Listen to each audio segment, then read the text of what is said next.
today's episode of Hero Syndrome, we're talking about the Vita. Hey everyone, welcome to the show.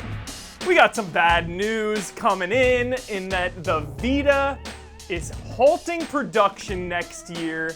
So today I thought it'd be a good time to reminisce about the PlayStation handheld and look back on some of my favorite games. Let's get into it.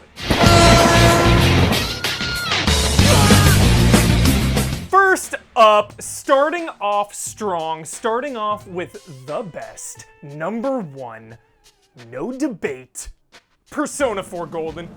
Persona 4 Golden, this was my gateway into this franchise, so I will always hold the Vita near and dear in my heart for giving me the best way to experience and play this masterpiece game.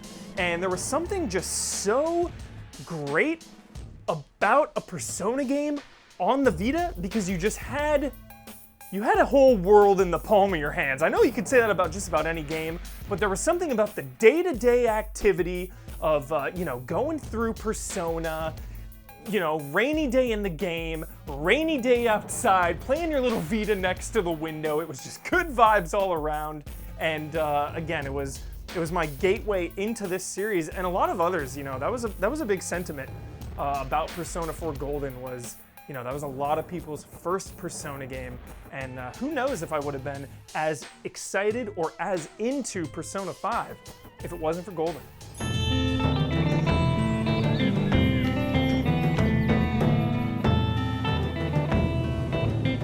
Next on the list, I'm a sucker for novelties, I'm a sucker for gimmicks, especially when they're done well.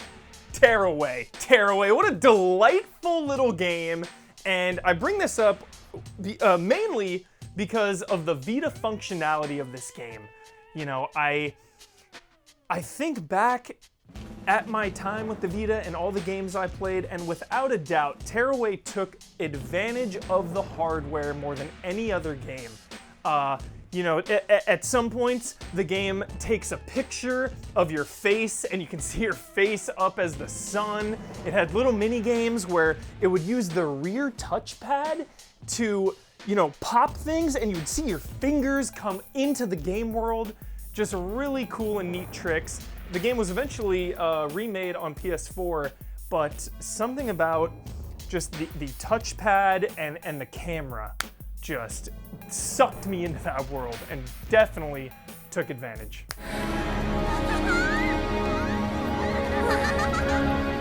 Next on the list, as we're going through these games, I'm getting more and more depressed. Long live the Vita.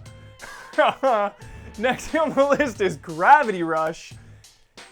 I absolutely love this game. This was one of the first big exclusive games on Vita that I played.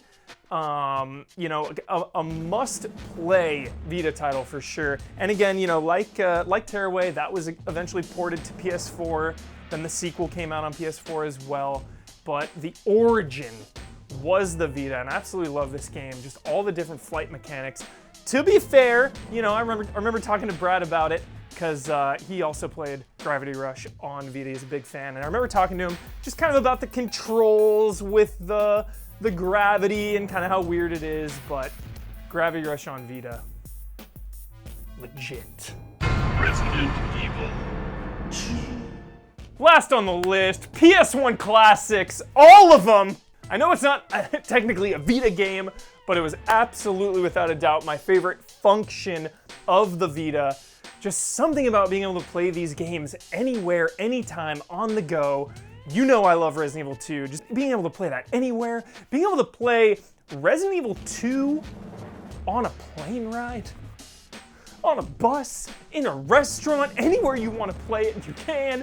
Dino Crisis, Final Fantasy IX, Parasite Eve, all these greats just in the palm of your hand on the Vita. Long live the Vita. Buckle up. Okay. So that's it for the episode. It's kind of a bummer, there's no current plans to succeed the PlayStation Vita. Who knows what the future holds? On the bright side though, we have Nintendo Switch, it's trucking, it's kicking. We got our little handheld dreams. I'm at Michael B. Huber. You can follow me on Twitter. Let me know some of your favorite Vita memories or stories.